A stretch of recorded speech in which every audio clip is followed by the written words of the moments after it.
Hello and welcome to Dice Punks, a tabletop role-playing podcast where we focus on playing full campaigns in less well-known systems. This week in episode 5 of Nightfall, our duo of demi-divinities are faced with a mortal who seems to know their true nature. Thanks for joining us.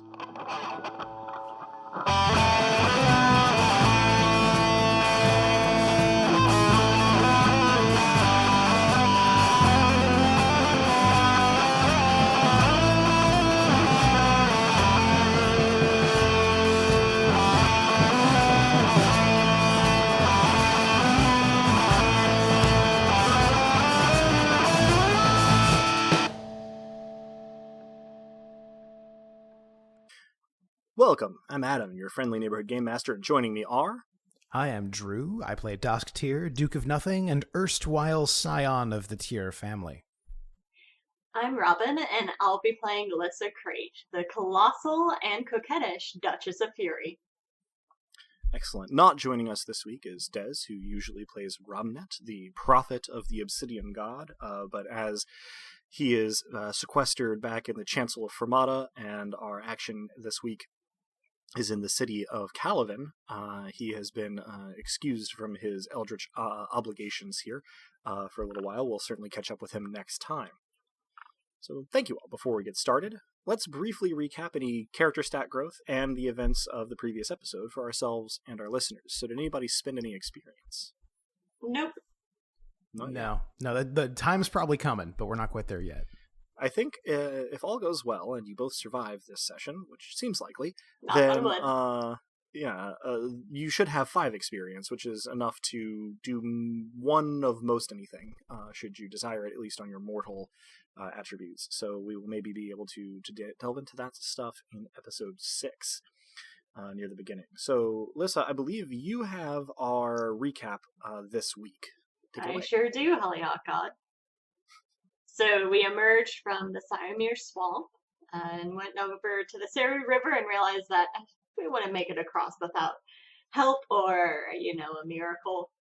So we caught a ferry, captained by some real upstanding folk. Really, really cheery, talkative people. I enjoyed spending time with them. Dosk negotiated the price, but I made up for the difference with a tip. Calavan was busy preparing for the Festival of the Fall Fires. Great bonfires in an otherwise flammable city seems like a real solid choice. I felt a lot of fury, like enough rage to smelt metal from the harbor where the bonfires were being prepared. As for the rest of our time, well, I spent a lot of time studying the walls while Dosk did rich boy things.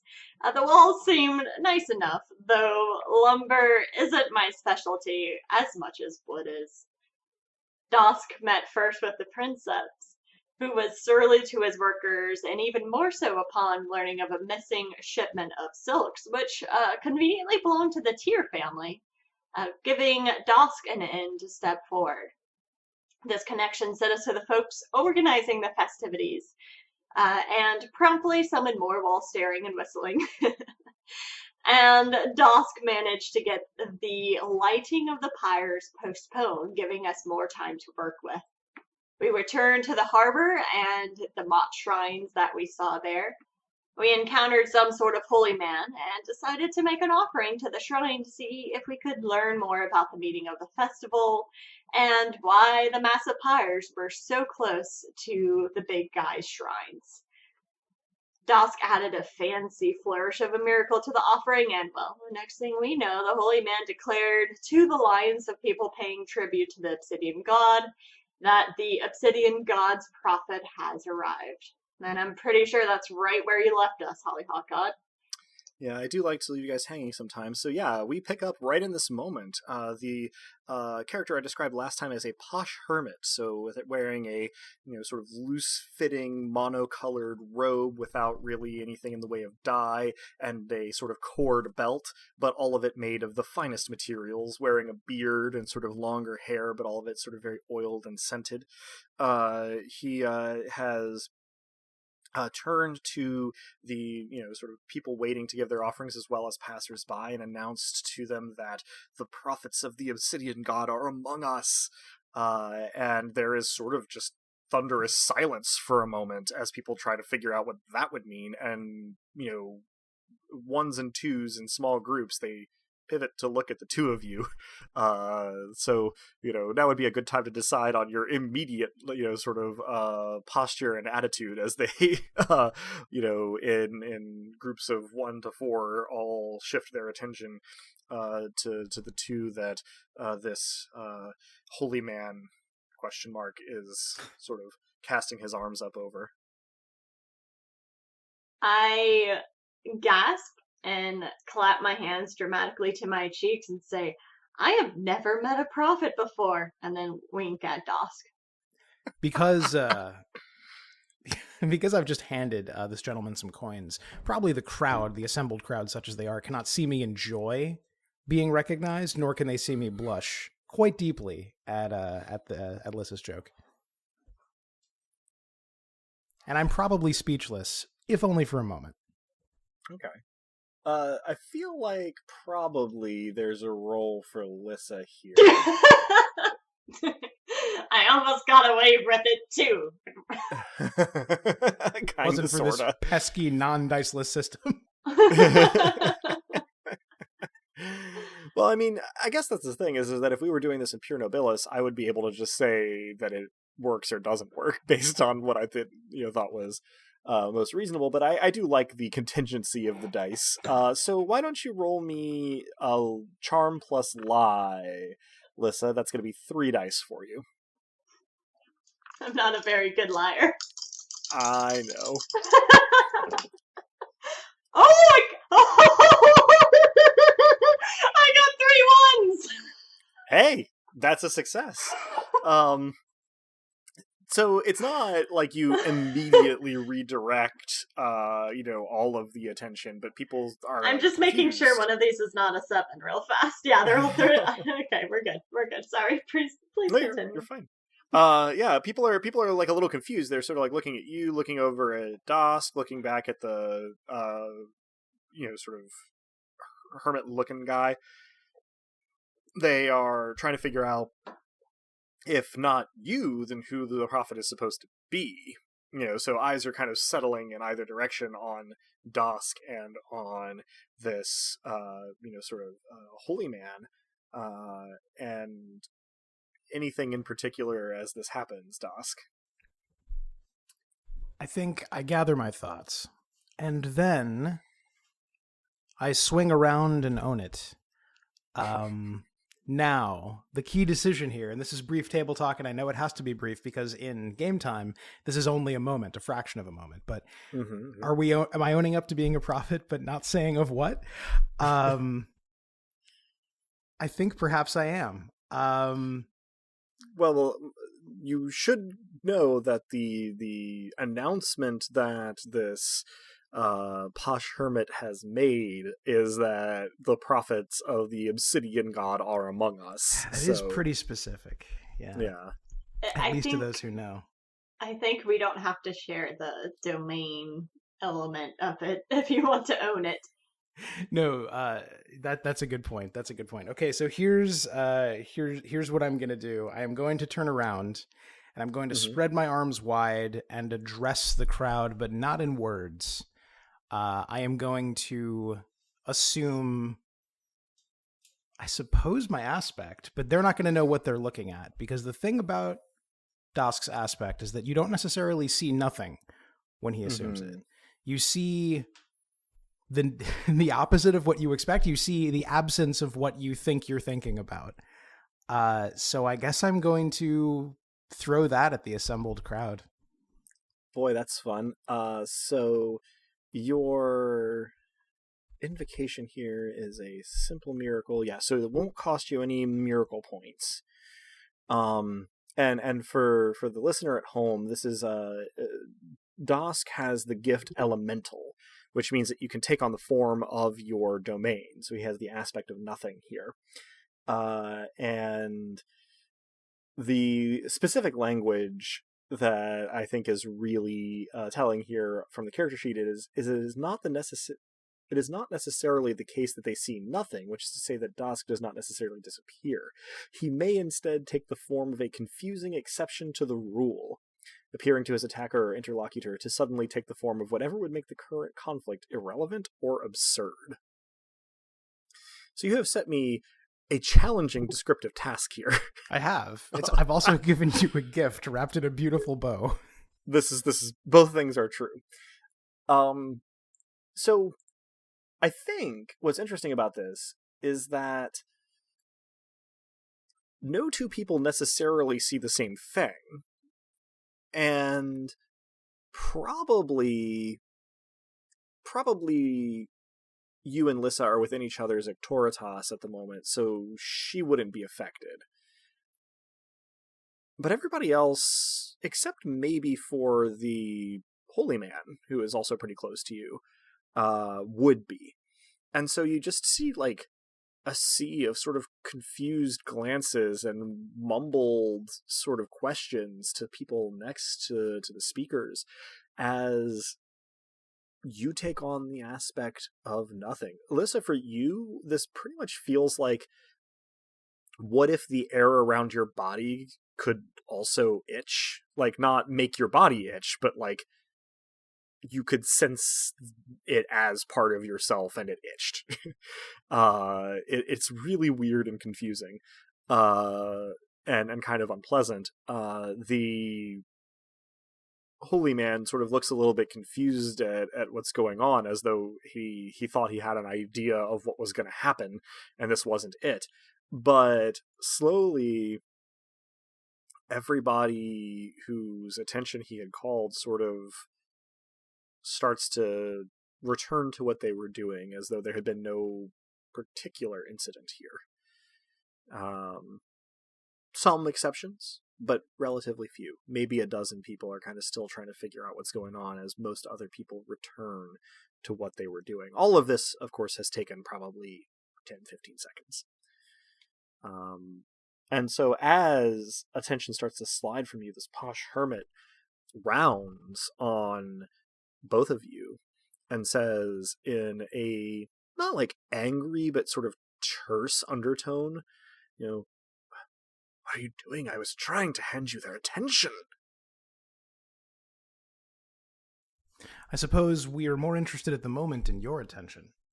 No one has come close to knowing who, or rather what, we are in the time we've been here, but you, immediately, and clearly you've studied, you've devoted yourself, but... Go ahead and roll a charm plus graces for me. I will do that. So that is 5 dice. That is. Okay. 1 die fell, and it made a dog panic. So you got some sounds there. Oh, no. Roll that one again. Poor puppy. Without looking at what I have, lest I confuse the counter to press myself. Okay, we have got 2 2s. 2 2s. Okay. You see this fellow sort of puff up a little bit, as you, intentionally or not, sort of flatter his sense of importance.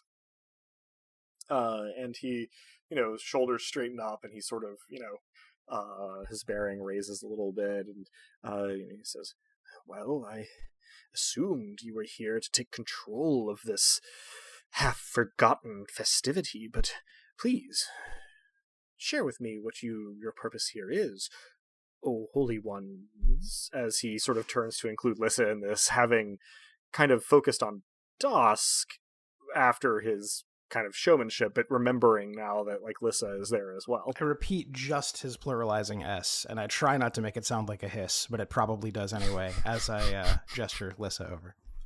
Mm-hmm. Hi, name's Lissa. Didn't catch your name. Oh, my humblest apologies, great ones. I am Brother Umber.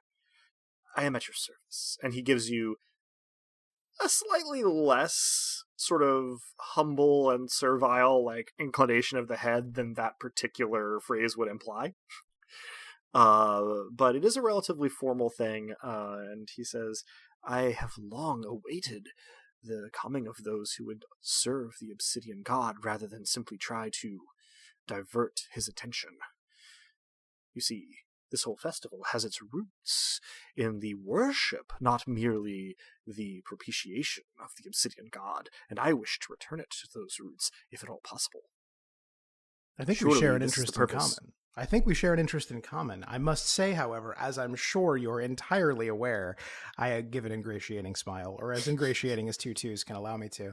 And, sure. I say, surely you're aware that the Obsidian God is more than a bit obscure in her motivations from time to time. So I must say the original intent of this festival, and I gesture at basically everything, is more than half lost.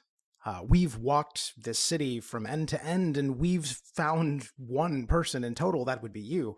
I, again, ingratiate as best I can, who knows at all what the original intent was. So we may need you more than you realize in order to restore this event to its true purpose. As a side note, your 2 twos are actually 2 sevens, remember, because you are a striking sad boy. Oh, that's right. Oh. It's nice to be effective for dumb reasons. Right, yeah.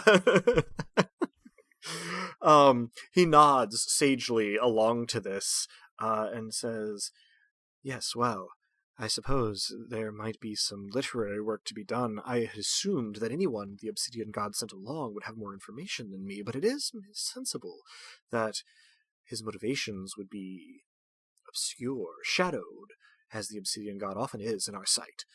This is, of course, some of what makes the Obsidian God so compelling as a figure. He's trying very hard, you detect, to appear very sort of like literate and philosophical here. It is not clear entirely how much of this comes from affectation and how much of it comes from genuine predilections. But he says, perhaps you should tell me why it is you were sent. Raises an eyebrow.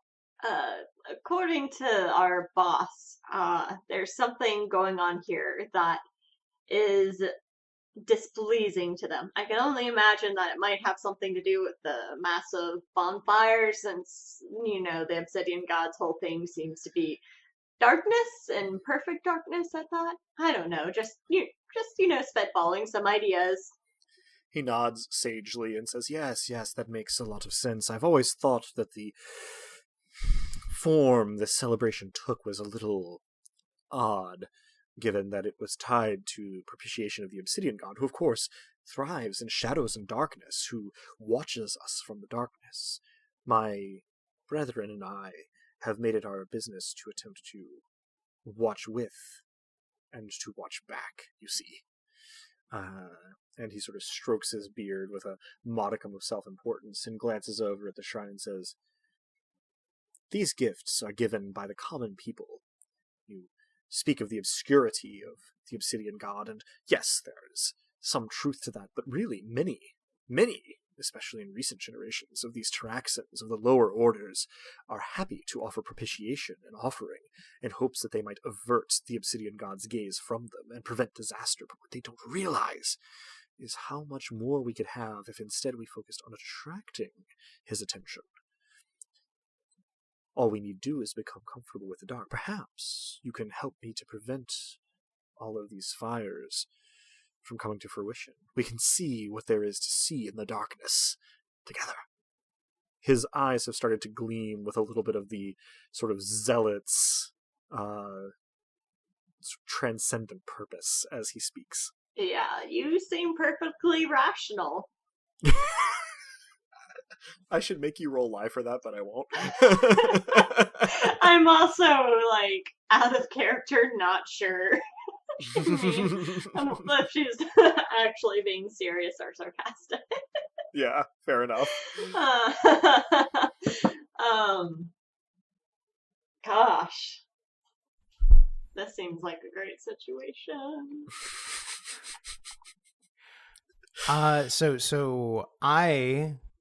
We need to humor this guy, at least a little. I lean in and I say, and the people, I gesture at the crowd that I've dispersed, I say, are they with us in this? He strokes his beard, looking concerned, and says, I wish I could say that they were. He sort of subtly, at waist level, gestures to the dozen or so who are kind of like regarding your conversation from a distance, kind of maybe trying to figure out what it is you're talking about. And he says, most of them simply fear the Obsidian God. It's rank superstition, but it, I think, is enough of a toll. If they had something specific to fear, perhaps we could rally them around. You seem powerful, the two of you. Perhaps we could put a little bit of the fear of God into them. And he smiles. And then he pauses and shrugs and says, but I am, of course, happy to help you in whatever task has been set to you by the Obsidian One. Yeah, just as a quick note of clarification, I'm less of a fear gal and more of cultivating a mutual respect situation, but I get where you're coming from, and I think we can meet somewhere in the middle. He nods slowly, says, I see. He seems to have a thought. Opens his mouth as though to ask a question, closes it, and then shakes his head and says, no, please, just tell me how I may be of service. I am happy to do what little I might in order to assist the servants of the Obsidian One. Well, what is the precise point between mutual respect and cosmic fear? I suppose love. We need you to implore the people to love, as well as fear, the Obsidian God.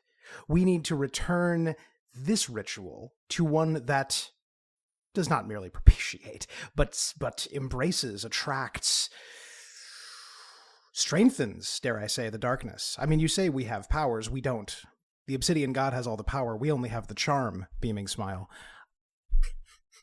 Can you help us to administer the ritual as it should be administered? If they think they're getting fire, and instead they're getting the deepest darkness once, perhaps that will light the opposite of a fire that can spread. He nods slowly and says, there is certainly sense in what you say. He looks at the bonfires, the two closest on either side. They're a fair ways off, honestly, and no one is close to them at this point. And I should say that at this point, the sun is beginning to dip toward the horizon, right? You guys have been,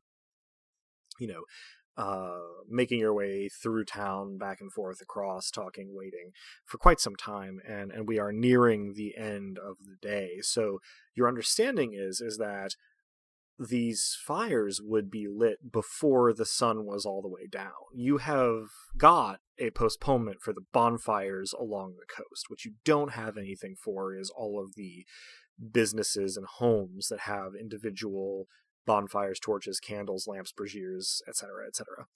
And so he looks at the fires and he says, I have a theory, and it is only a guess, but I think that this observance was actually once two different observances. I mean, what sense does it make to light fires, if you are propitiating the Obsidian God? I mean, maybe to keep away his influence, it could make sense, if not actually work, but I absolutely chuckle at that, Barb, by the way. That's as though it's very droll. Yeah. I theorize that there has been some combination reached at some point. I will try, by addressing the people here along the walk of the harbor, to convince them that the fires are actually separate from the actual celebration, but I don't know how successful I will be able to be, as I am just one humble mortal. But perhaps if I can center the Obsidian God's pleasure or displeasure in their minds, it will change some of their behaviors. I don't know how many of the fires in the city I can truly keep from being lit. As it happens, for most people, this is, of course, more of a folk festival than any sort of spiritual or supernatural observance. The lighting of the fires is fun in its own right. Having a city lit up like noonday at night, well, you mentioned love before. It certainly seems to be incipient. And what if we were to hypothetically make it appear as though the fires were displeasing the Obsidian god? He nods. He says, if that is something you could manage, I think there is enough superstition among the lower orders surrounding the Obsidian god that it could work to get some of the fires doused, if not by those who lit them, then by those fearful of their neighbors attracting the displeasure of the Obsidian god. It is worth a try, in my humble opinion. And just to clarify, we know that the fires closer to the center of the city are getting lit first. The ones at the harbor are the ones we've delayed. But this gentleman would have no way of knowing that.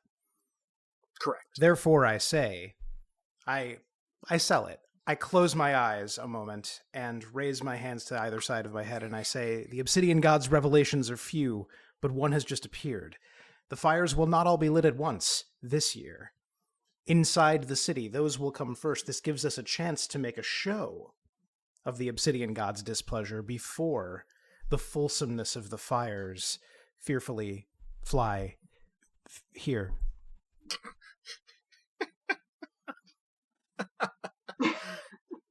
The trailing off of the alliteration was chef's kiss.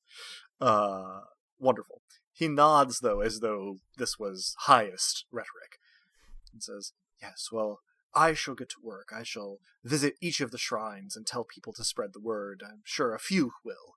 I'll start here. He looks at the onlookers, the dozen or so. And in the meantime, if you can arrange some show... Just a moment. We have the birds on our side. So, Brother Umber is interrupted momentarily by an asthmatic seagull, but has gotten his point across.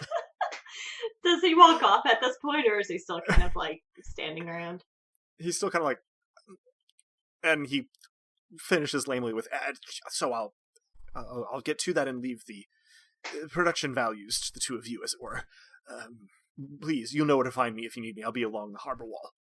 And so having made his point and described his role, he ambles off, making grand gestures at the onlookers in your area as he proceeds. While he's in sight, I want to do another lesser divination and see if I could detect the source of fury that I felt earlier, as I think it was by the harbor.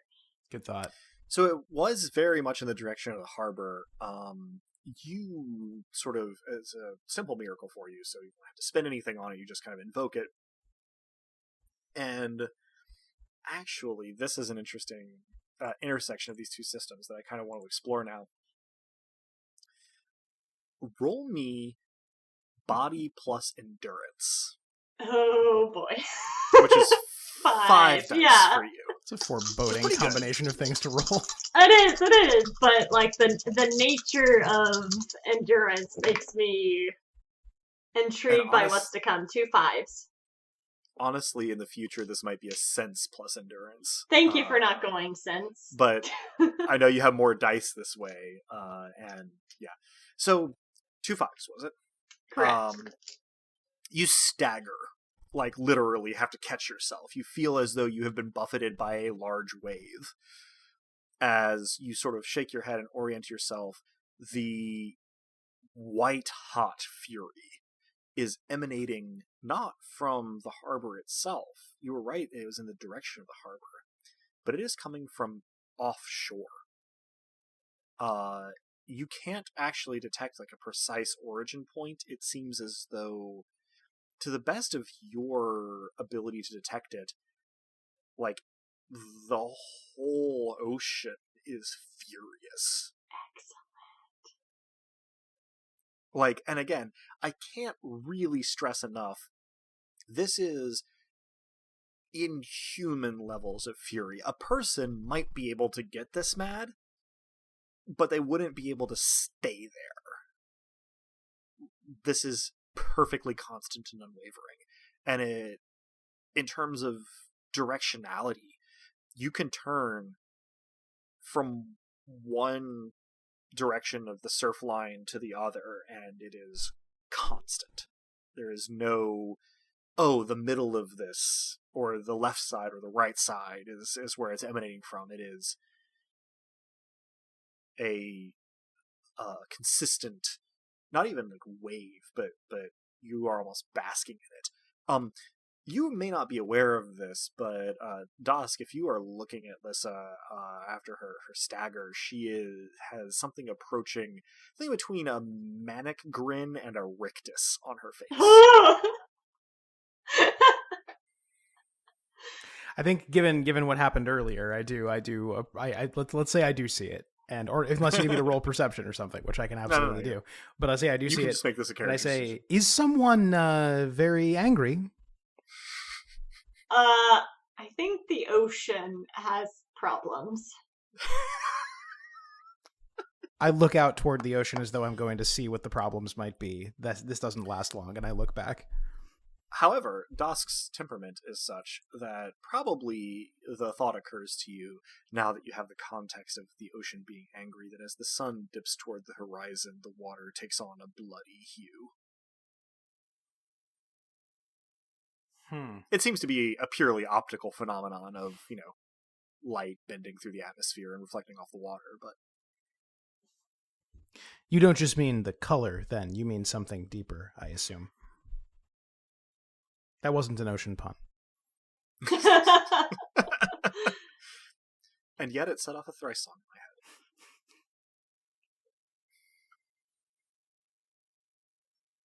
I believe that was addressed to you, Lissa. Oh, it was? Yeah, I meant it in character. So. Sorry. That's... Oh, I'm so sorry. I thought you were asking about the color of the ocean. Because I guess if it wasn't clear to you, maybe it's not clear to the listener. So I mean, the joke was supposed to be the ocean's angry. Dusk looks at it and sees that it's blood red. He's like, but you're not just like, this isn't an artistic interpretation. You mean there's something else going on here? Yes, I can feel it. I've never. There's a lot of rage. I don't know exactly where it's coming from, but aside from it, I just gesture at the entire ocean and probably accidentally, nearly swipe someone with my arm in the process. Is it very foolish if I say that I didn't know water could be angry? No, because this is a recent discovery of mine as well, as it turns out. I am uncomfortable. I don't know why the ocean feels this way. It's so beautiful and lovely and appreciated clearly because of the harbor. Is there a way that I can commune with the ocean since it's angry? That's a pretty good question. Let me consult my little summary sheet here of miracle stuffs. I feel like you can probably use a major divination to investigate the fury that you feel emanating from the ocean. It wouldn't be the same as talking to the ocean directly, but the description here is ask your estate about something. So that would be a miracle point I would have to spend. Do we think it's worth it, Drew? I mean, knowing what the ocean is angry about does seem like pretty useful information, especially since we're about to perhaps stop a bunch of fires. Yes. Remind both me and the listener, I suppose, your supply of miracle points, because I'm real low on domain miracle points. I have 2, but I think you have more than I do. I have 6. Okay. Yes, but you can use 1 here, and that will bring you down to 5 domain miracle points currently, and you can ask your estate about something. Why is the ocean angry? So again, the answers from your domain, especially since it is fury and not like people or animals or something, is not come in words, but you do get the information. The ocean isn't angry. But the anger is definitely coming from the ocean.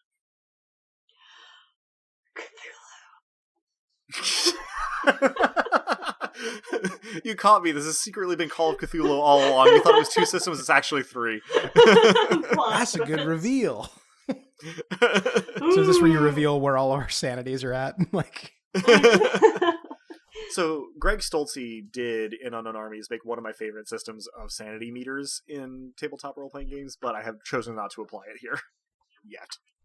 If that will-o-wisp thing didn't drive us a little insane, then I think we're fine for the time being. Okay, so you were saying something. I was going to say I relay the information to Dosk that it's not the ocean that's angry, it's something beneath the surface. In exactly the tone you just said, Cthulhu. Dosk in character says Leviathan.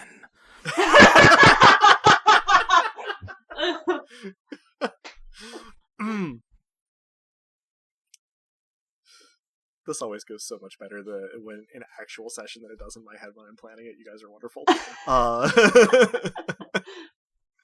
Does Lissa know that word? No. I just grin and nod at Dosk as though I understand exactly what he means. Should I roll perception to say whether I buy the bluff or not, and whether I explain? It may not matter. You can make a character decision. Sure. So could you hear the ancient water beast speaking? I just was able to identify that it wasn't the water itself that was angry, but something inside of the water. So I wasn't exactly having a conversation and telling it to pipe down or anything. It's probably for the best that this community doesn't have an enemy of the sea itself. But this does raise further and perhaps urgent questions, does it not? Yeah, I wonder if whatever's angry in the ocean is what the big guy or girl upstairs is downstairs. It's a little bit unclear. I have a lot of questions for Mott the next time we talk to them. Else stairs, we'll say for now. Yes, the big honcho else stairs might be more upset about whatever that is than whatever's going on in the city. And if there are two rituals in one, as our interlocutor said, then is the other set of rituals for that? Dusk, I know we just met, but could we handle something massive in the ocean? Well, we handled something pretty massive in a swamp. I mean, I guess there's lots of animals in the ocean and the water itself.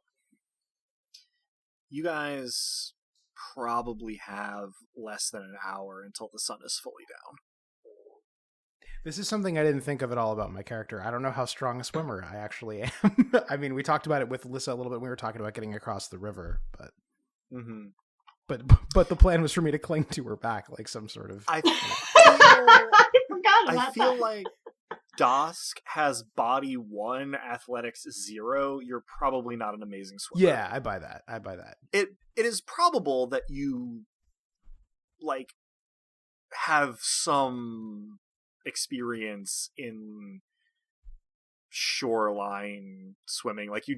It's not like you don't know what to do with your arms, but you probably aren't very good it's not instant death and it's not a phobia. It's just not a strength of his by any stretch of the imagination. You're not Raz from Psychonauts, right. Nor are you Altair from Assassin's Creed. Okay. But you probably are not a very strong swimmer. Okay. That probably just does go through my head as we're thinking. If it came to it, could we handle some sort of massive sea beastie? Probably. I don't know. I can't say I have a lot of experience with handling sea beasties. I have very little experience with most of what we've been up to lately, other than all of the lying previously. We'll put a pin in that and have a heart-to-heart about that later, Dosk. If the salt shoals are in view, I sneak a peek at them before we move on. They are sort of distant little lumpies on the horizon if you're facing the ocean from Calavan, you're right at about 110 degrees, where the shore sort of sweeps away to the north. You're right. This is not a topic. In the direction of the Fury. Oh, It's all in the direction of the Fury from where you're standing now. Okay. Well, you're right. That's a topic for a less urgent moment. What we need to do now is make sure that when the first fire is lit, the message received by those lighting it, and more importantly, those watching it being lit, is that this has displeased something more powerful than who or whatever they're trying to please. With this, actually, Alyssa, you are detecting, it's hard to see, quote unquote, see, with the white-hot fury emanating from the ocean, but behind you, back in the city, you are detecting smaller angers starting to pop up one by one. And should you turn and look, the homes and businesses have begun to light their fires. Too late for the first, then. We should probably... Yeah, can I... Oh, hold on.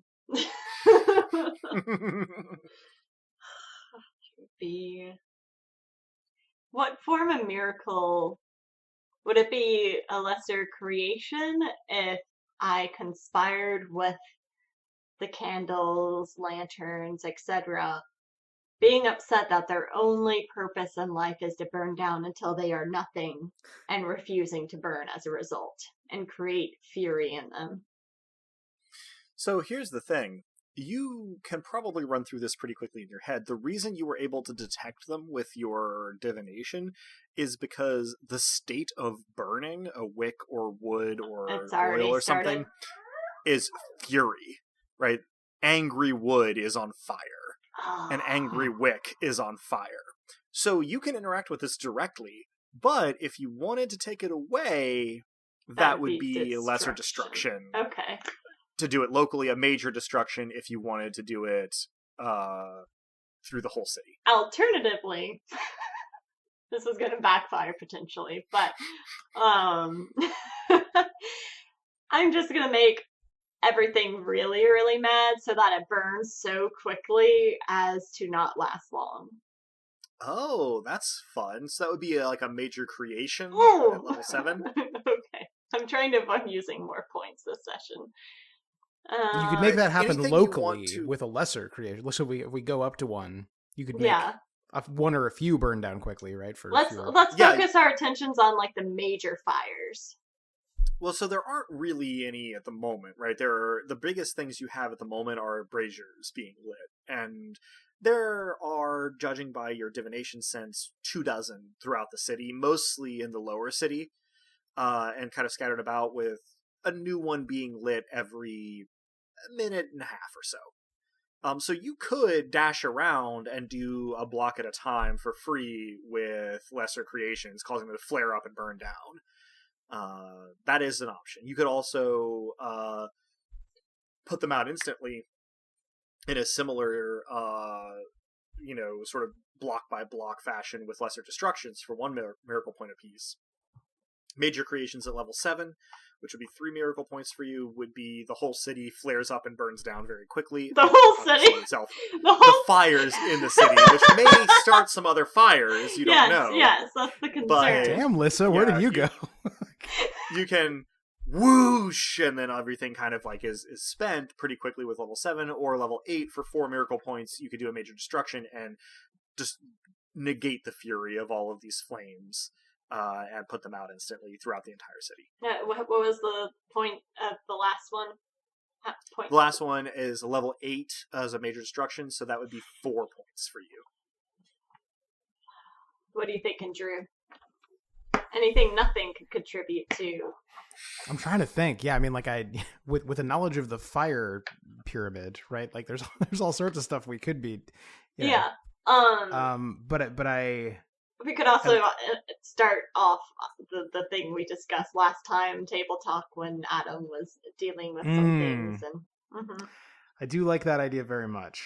These are for the most part, the fires being lit by shops. Are these like in windows, or all of these sort of outdoor fires? They're all out either on what would count as like the sidewalk or in the street itself. Yeah. So if I were to really make this guy angry and rile up a thunderstorm. Okay. Yeah, we're talking here like a major creation. Mm-hmm. All right.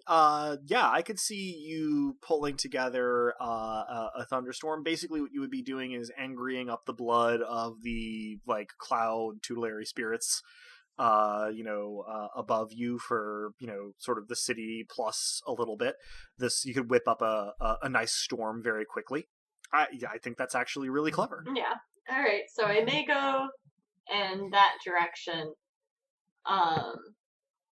And go ahead and spend 3 points there. I think it's worthwhile, Drew. Oh, I think so. Okay, yeah. So 3 points to basically whip up a thunderstorm out of nowhere. Now, chances are good, and you know this going into it. This is going to be torrential rain, high winds, lots of thunder and lightning. Perfect. Excellent. So go ahead and spend those 3 miracle points, and tell me, what does Lissa actually do invoking this major creation miracle? And this is a level 7 out of 9 miracle. Oh, so I could have fun with it. Could I go? Up to you. Could I go full storm on this and briefly I am going to say that you tell me what you think should happen here, and if I require alterations to it, I will give them after the fact. Most things are going to be okay. What does lightning do to a toad?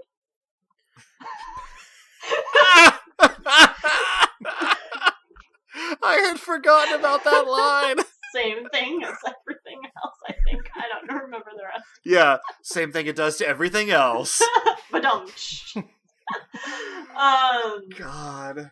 I guess without realizing it, because Lissa, I don't think I would be keen on the theatrics, but I would tilt my head back towards the heavens, and something will click or shift a little bit. For a moment, my tattoos, what's visible of them, would seem to stir in the light, though you're not quite sure if you could trust your eyes. And my eyes darken. They're not necessarily pitch black, but it's more of an emotion that darkens them. And I suppose suddenly the clouds start to roll out of nowhere, as though in a fast forward clip or time-lapse image, and great peals of thunder start to rattle the streets. Yeah, there had been clouds in the sky, sort of high and scudding quickly, and they blacken and plume lower as thunder starts to rattle and lightning starts to flash between them, and people around you are frightened by this sudden shift in the weather. I mean, they live close to the ocean, but you can see the storm come in.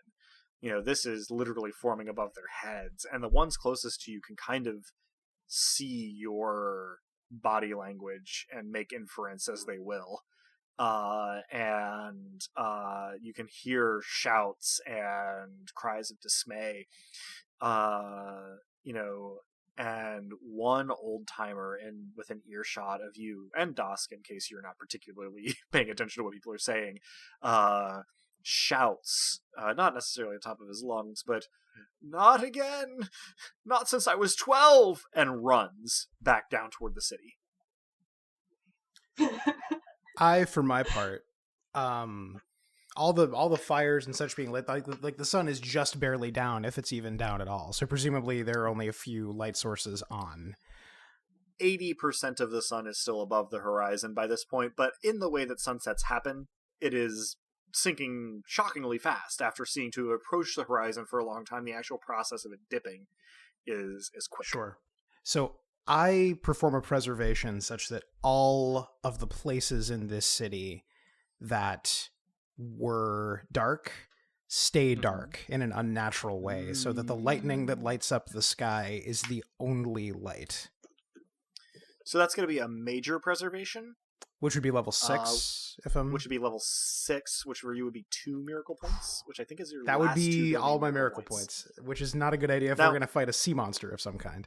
You do have the right of the last trump that you can use to take realm or spirit or aspect miracle points at a cost of 2 to 1 if you want to use domain miracles in the future. So you're not totally tapped out. You have 15 more points that you can use half of as domain points. Or you can figure out clever ways to use aspect, or spirit for that matter, if you wish. But yeah, you will be tapped out of sort of first party domain miracle points there. Table talk, is that worth it? Because what you're doing is already pretty impressive. And we may need to do something even cooler later. Yeah, I would hang on to those and like maybe focus whatever you can without spending miracle points on the larger fires. Yeah. That's a good The bonfires. Thought. Yeah. So let's see. Level 4 takes me to a lesser creation. Correct. So these sconces, obviously nobody in town was expecting driving rain all of a sudden. So they're becoming sodden. They're becoming, in other words, the absence of flammability. I either preserve or multiply this. I make it unthinkable to the substance that it would catch fire. Okay. All right. Yeah, you can do this locally. You can do this around the harbor in your area, for sure. To the bonfires as well as to other light sources. You expect that, along the docks and a little bit into town from where you're standing, people will have trouble lighting candles and lamps for a while. Yeah, and that's a simple miracle, so it doesn't cost you anything. Okay, that's a good start then.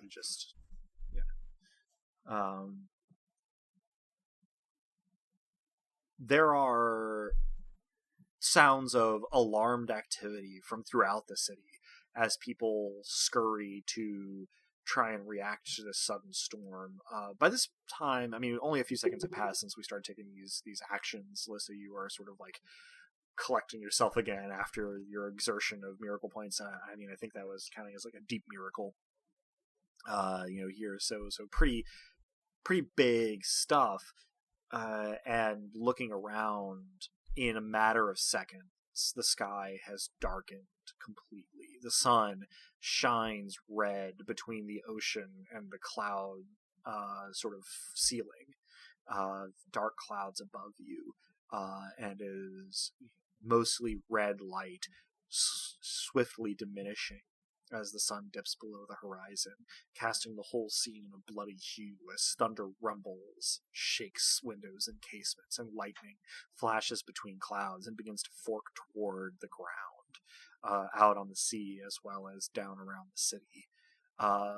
Rain begins almost immediately in sort of spitting heavy drops of cold water, and then slowly becomes more steady, becomes driving, and then sheeting as the wind picks up down here at ground level, coming in off the ocean with gale force. People run for the cover of shelters, pull up hoods on cloaks and capes, and huddle together under awnings and around buildings. Fires around the city slowly dwindle and die, and the sun dips ever lower. Oh, geez. Do you think I overdid it? Did I overdo it? As you ask this, I am looking at you in something, if it is not awe, it is indistinguishable from awe. Mouth is probably agape, and I say, I think you did it perfectly. I really don't know where that came from. It's just like, I just made a storm. On a scale of now extremely... I'm sorry, this is probably an important physical description. I do want to hear what you had to say, but I was going to say, you can actually start to hear behind you the crews of the ships trying to secure them for the storm, as well as the creaking and knocking of wood among docked ships at the harbor. Dosk, you were saying. I was going to say, can you feel the Leviathan? On a scale of no longer angry to angrier than ever, any change? I'm going to do Lesser Divination. Lesser Divination shows you no change from the ocean whatsoever. I just shake my head once. I nod, as though this is a fact that I knew about Leviathans that is now being confirmed. I just stay mad. Those Leviathans. They really hold a grudge. I have this headcanon now that Dosk is like what those like Bigfoot people, like the people are like, it's getting really squatchy out here. Like he's that, but about ocean leviathans. Yeah, no, he's a total like cryptid otaku specifically for. Yeah, okay. Yeah, exactly. Yeah. So let the listener hear that a lake monster is featured presently in image form on our GM shirt, nonetheless, which bodes well for us. I feel like this was intentional for the session. Was that a hint? Okay, here we go. A little bit. My wife made a Save the Lake Monsters winter t-shirt design. I got one. It's real good. They're great. You should get them on Etsy. I think they're sold out, but well, then you should get the next thing because they're all bangers in that Etsy shop. This is not a paid promotion. I just like the shirts. Okay. So. Yeah, the most comfortable shirts I've ever worn. Yeah. So, you are observing all of this from the heights of the harbor wall. People have cleared out very quickly, and the shrines and the bonfires are quickly becoming sodden, as are you. Although, probably, I don't know how universal this sensation is, but when you sort of feel unaccountable mania, it doesn't come from like something that you are thinking or feeling. It just suddenly bubbles up, and it feels kind of like energy, but also kind of like something taking you over from the outside. The sudden darkness and the wildness of this storm, it sort of seems to affect you. Almost as though manic energy is being pumped into you from the outside, both of you. It's hard not to laugh. I don't even bother trying not to laugh. I just start cackling. Like, this is this is a great time. The wind whips your laughter away over the city. As you are standing in the middle of this storm that you have summoned, lightning flashing all around you, thunder rattling your rib cage, wind and rain lashing you, and slicking your hair and your clothes to your body, you feel so alive. I begin laughing as well, and at first it's a belly laugh as though something, impossibly pleasurable is occurring, or else something impossibly funny has happened, and then I get a jolt as though I understand the joke better than I did before. How serious a preservation would it be to make exactly one of these lightning bolts stay exactly where it is in the sky? I'm not certain that the domain of nothing can do that. I think that may be outside of your purview. This is the first no I've gotten from the GM. Let the record show. Dope as hell, but I would need to hear a pretty good justification for why that is something that nothing can do. The thing we talked about. Scratch that, reverse it. Pretty literally. It's not that the lightning stays. It's that the lightning is unlightning. Okay. So I'm looking at the miracles here. That feels then like a creation and a preservation, both of which are simple miracles for you. Okay, yeah, that would not cost you any MP. Yeah, so the closest lightning strike out just beyond the harbor, you sweep a turn, and with a theatrical flourish, the lightning flashes, fades, and then the space that it occupied in your vision is deepest blackness, connecting the clouds to the ocean, perfectly bisecting the sun from the angle that you are looking at it from. So you have about a quarter of the sun remaining above the horizon, blood red, with a jagged lightning strike of black through it from the clouds to the ocean. I'm so proud of us. You start to hear screams from within the city. I'm less proud of us. I'm still laughing, especially as I look upon my works. But as I begin to hear the screams, the laughter dies down, and I turn to Lissa and I say, "We may have gone a bit too far toward terror." I'm starting to get that sense too, and I try to make my face into something less than a manic grin. I'm not sure how successful I actually am with this because I'm still buzzing off of the high of creating a storm and then Yeah. having Dosk so artfully build upon it. While you are trying to sort of master yourself, an older woman in an oiled leather cloak staggers through the wind up to the harbor wall, doesn't particularly pay the two of you any mind, but heads to the shrine nearest you, the one that Brother Umber was overseeing before, and leaves a large parcel at it, genuflects before it, and then stands up, looks at the sun as it sinks rapidly below the horizon, with the lightning bolt bisecting it. And as the last of the light fades, she spins on her heel and sprints back into the city, and you think you hear her laughing. As soon as the last of the light fades, and the city is plunged into almost absolute darkness, lit only by those sources indoors, further away from the harbor and where Dosk's miracles are still in effect, you begin to hear an eerie sound from the direction of the ocean. It isn't exactly music. It's amelodic, but it is pitched. It wanders back and forth, up and down, without any particular pattern or reason. The voice that it is sung in is distinctly inhuman. And very rapidly, there are more than one.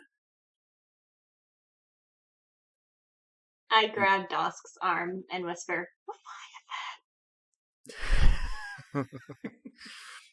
You hear the song for maybe a minute, unable to really see where it might be coming from. And of course, song is a bit of a euphemism. It's this eerie, otherworldly warbling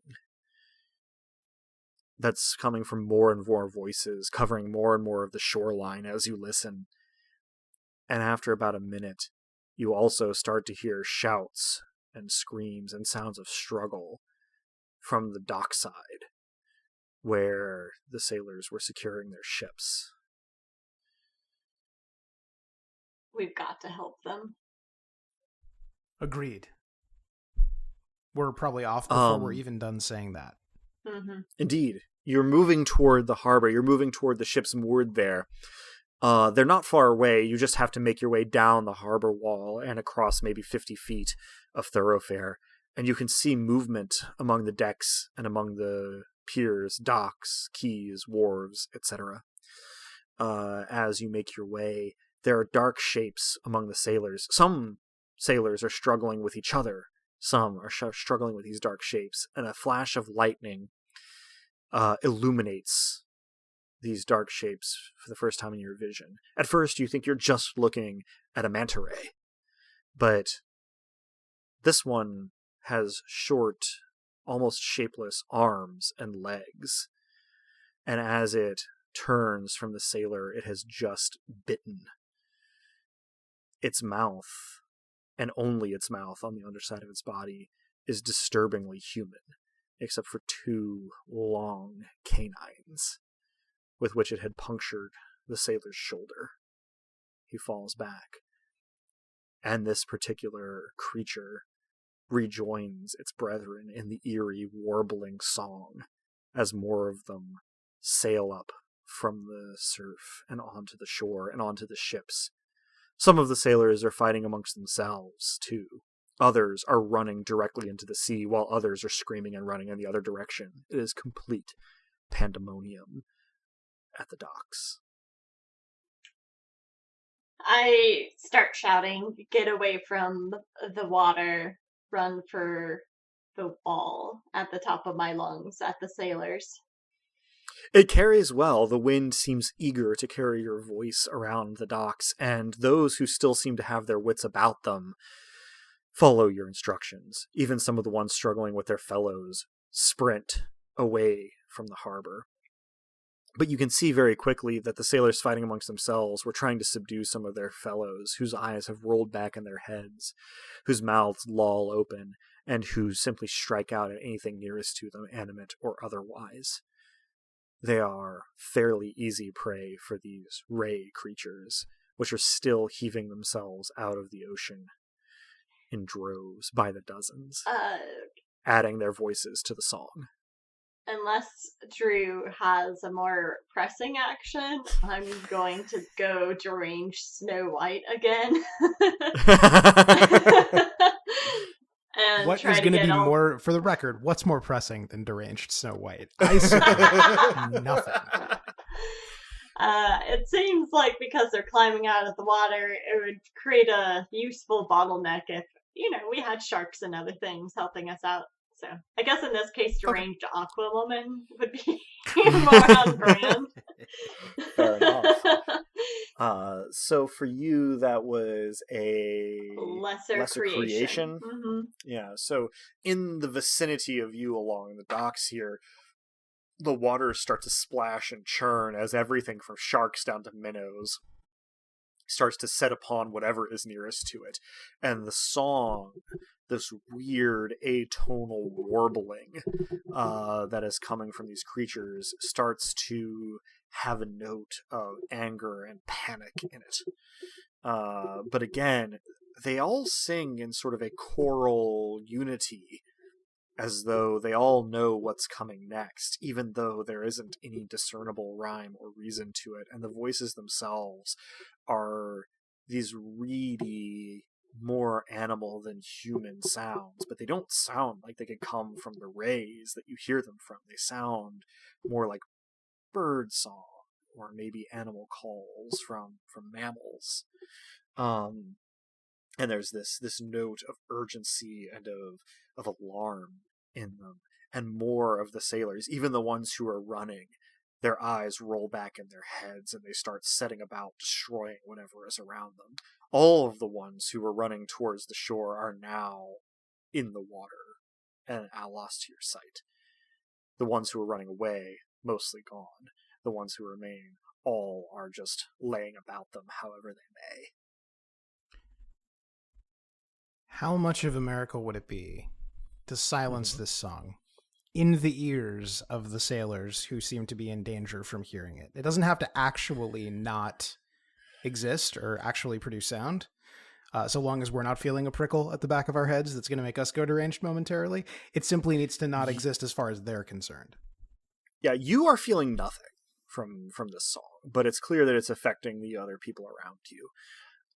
I think that's going to be a lesser creation of nothing in order to do it in your vicinity, or a major creation of nothing to do it broadly throughout the city. If we're close enough to the docks that we can try it on some of the people who are currently affected, then the lesser sounds fine, and then we'll spend the miracle point if that saves a bunch of lives. But okay, so you sort of focus for a moment and immediately see that within about 50 feet radius of you, this effect seems to die down among the sailors. One guy who you saw just throwing barrels overboard and sort of roaring at the top of his lungs kind of shakes himself and looks around and sort of seems panicked, and then looks up at the harbor wall and starts running. He's quickly pursued by one of these ray creatures, singing its eerie song, but he's no longer a sitting duck for it.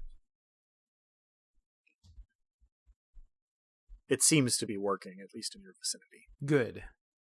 Okay. This is good. Is the ray creature within Mambele range? You could get within Mambele range of a ray creature pretty quickly. Okay. But by this time, you can see dozens. Okay. There are probably hundreds up and down the harbor by this point. If everywhere has the numbers that your immediate environs have, there are probably hundreds. Okay. So I convey to Lissa what I just did, that the song seems to be driving the sailors to madness, and that I seem to be able to stop them from hearing it. But it's going to take a lot more of whatever it is we've been using to make that effect universal, and I even then don't know how long it will last. So we have to do something else meanwhile, because I probably don't know yet that you're definitely doing something else. I'm not definitely doing something else. Other than making the creatures of the deep turn. Oh yeah, that's fight true. for That's us. true. Yeah. Yeah. That's a valid thing. But that's just more like being like, hey guys, these things shouldn't be here. Aren't you kind of upset about that? And they're like, yeah, I'm kind of upset about that. And then they eat them. Well, and for what it's worth, they are not focusing their ire solely on these ray creatures. Oh, they no. are just tearing at anything that moves. Did you say that some people fell into the water? Yes. Some of them ran headlong into the water. I feel horrible. I'm also going to tick off the ocean and be like, you should be really mad about all these random things that are flying into the water. You should just put them back on the shore. If they're not already coming out of the water. Yeah, so you're doing a lesser creation of fury in the ocean Yeah, itself. the ocean wasn't mad earlier, but I want it mad now. Okay, all right. So within a local area, you can definitely make the ocean mad, and you start getting, riptides, whirlpools, choppy surf and big waves. The boats are, kind of being thrown into the harbor and into the docks. And you feel yourself getting a little high on all of this fury around you. Like it's a start. You're cognizant enough that you can feel it starting to form a feedback loop, and you can kind of press against it for now. In this local area, most of the people are gone now. They are either fled into the city, or they have fled into the surf, or they have died. The manta creatures seem to be more or less indifferent to your presence. They are loping, or in some cases gliding through the air towards the city.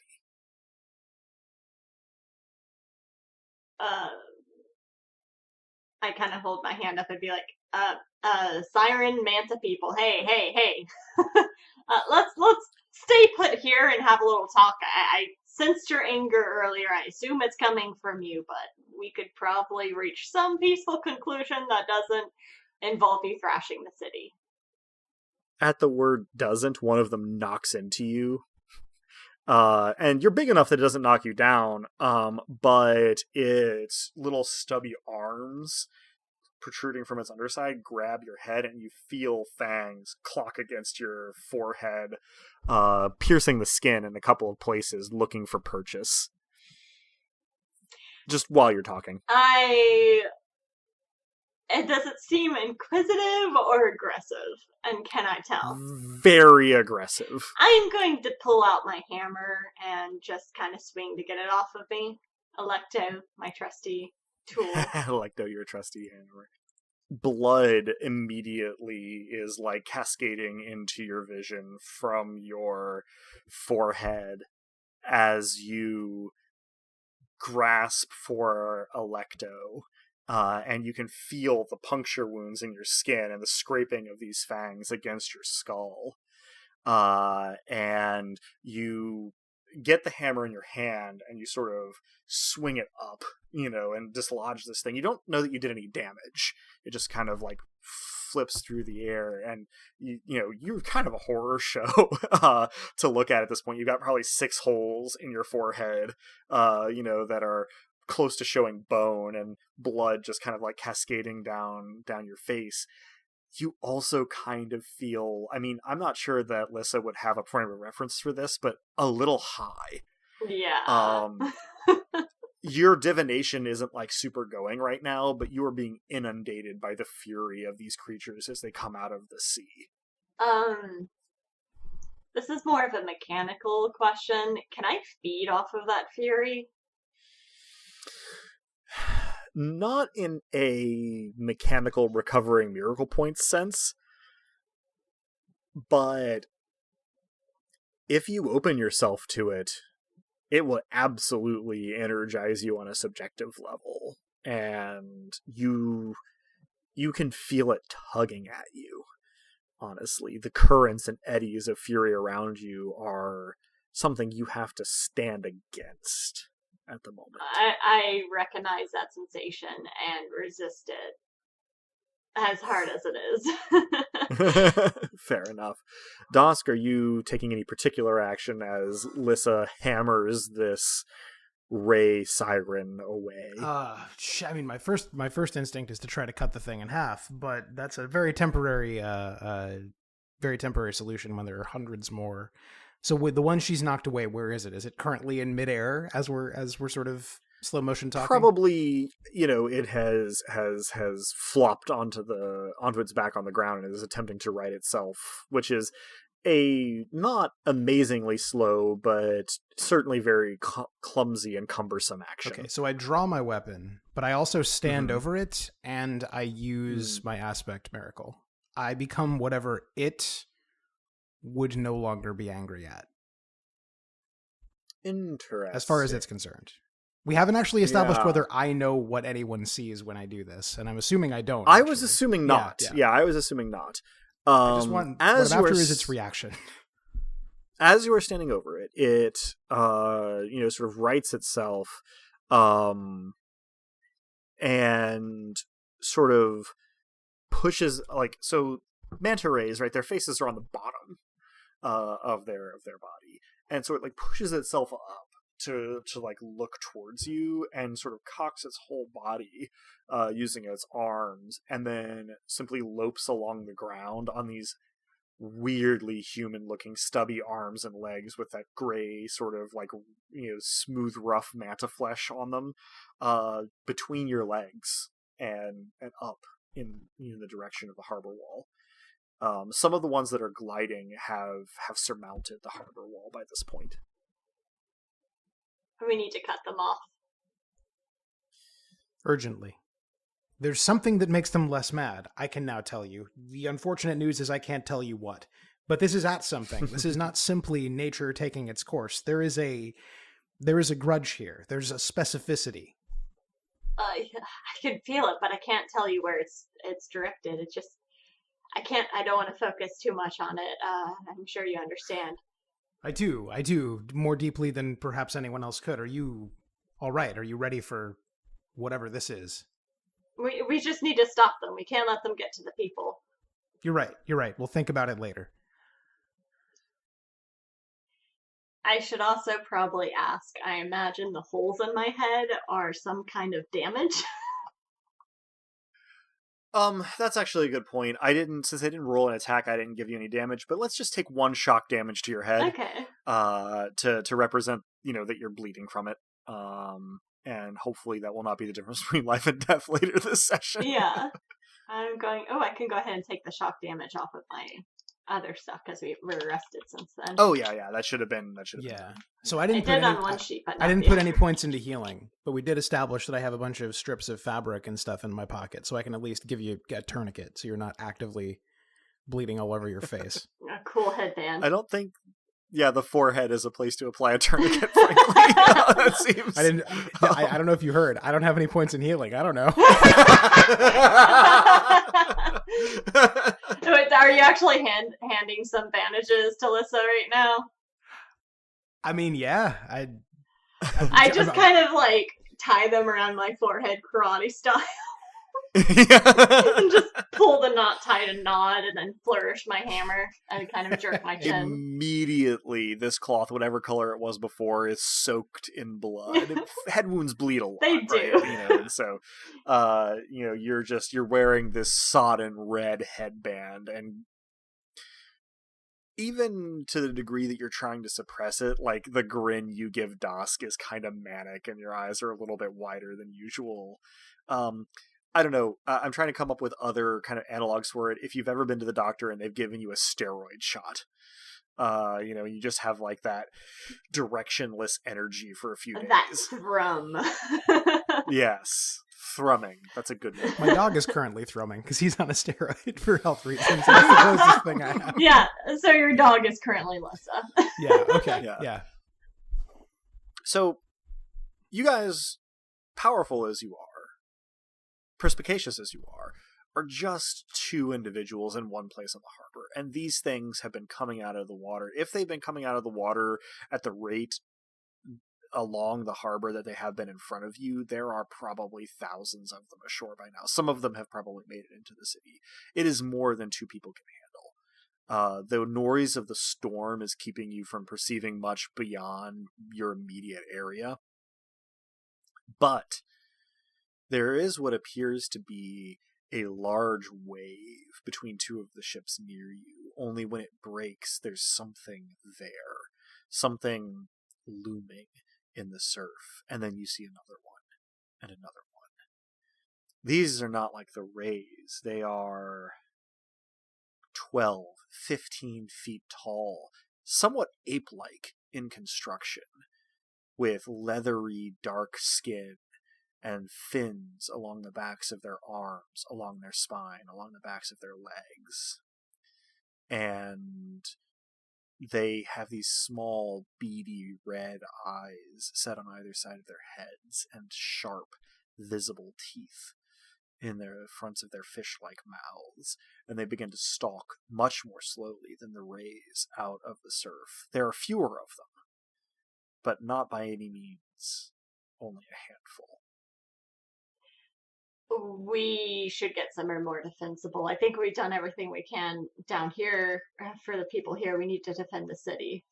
Indeed. And yet we can't win a battle. We need to broker a peace. I have no idea how, but yes, first, to higher ground.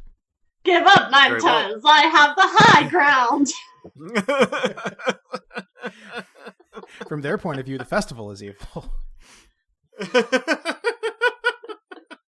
Or maybe exactly the opposite, come to think of it. But the point is they are truly lost.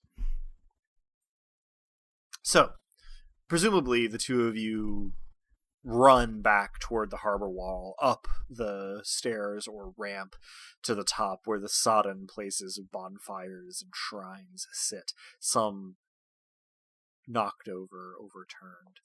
You can start to see a few of the corpses, mostly covered in blood, puncture marks from these rays.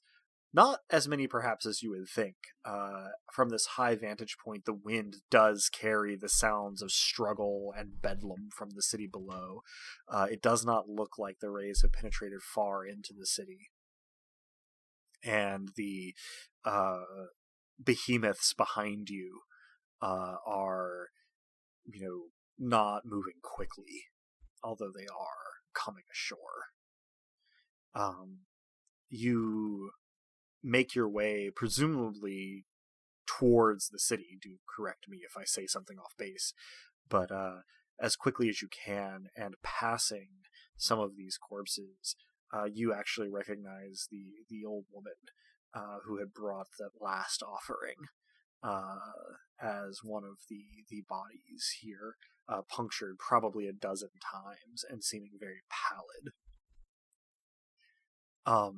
On seeing this little bit of familiarity, Lissa, the fury eddying around you from these sea creatures, the word maybe is solidifies. You feel bound by it for a moment, and something within you rebels at this stasis, and then fractures.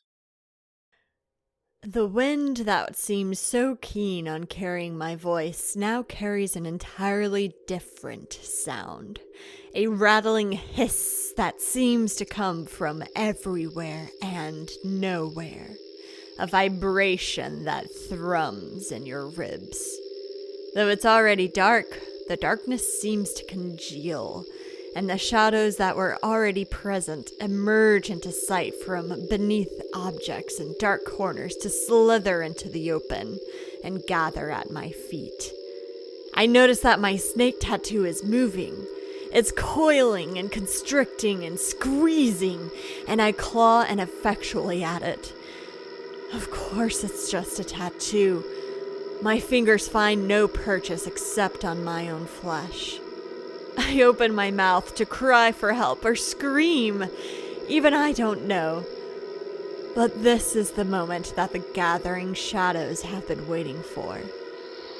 They surge into my mouth and eyes and nose and ears until the upper half of my face is consumed by writhing coils of black. That accursed tattoo at last bursts from my skin, becoming innumerable cords of dark that erupt outwards, tumbling, writhing, and seeking. I scream. The sound distorts in my throat until the scream is no longer my own. Lissa fades. Something monstrous remains.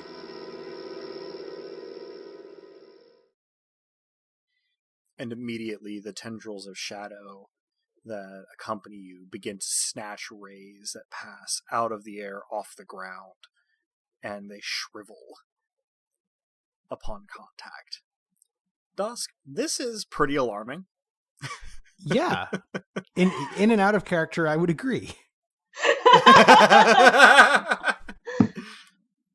So do you have any immediate reaction to this transformation?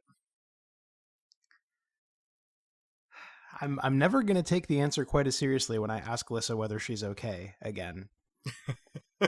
There's a lot that I don't know and that perhaps she doesn't know about herself. I think my after that weird socially anxious thought, the next thought is, can I enhance this with nothing?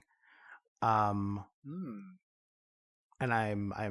you're hearing me think in real time about whether that's even possible. Is this thing purely going for the raise, or is it losing control? And by this thing, I mean the extension of Lissa. Mm-hmm. Is the Lissa thing, the Lissatar, just going for, or is it like losing control and getting people too? Well, there aren't very many people around currently, so you can't really make a call there. Okay.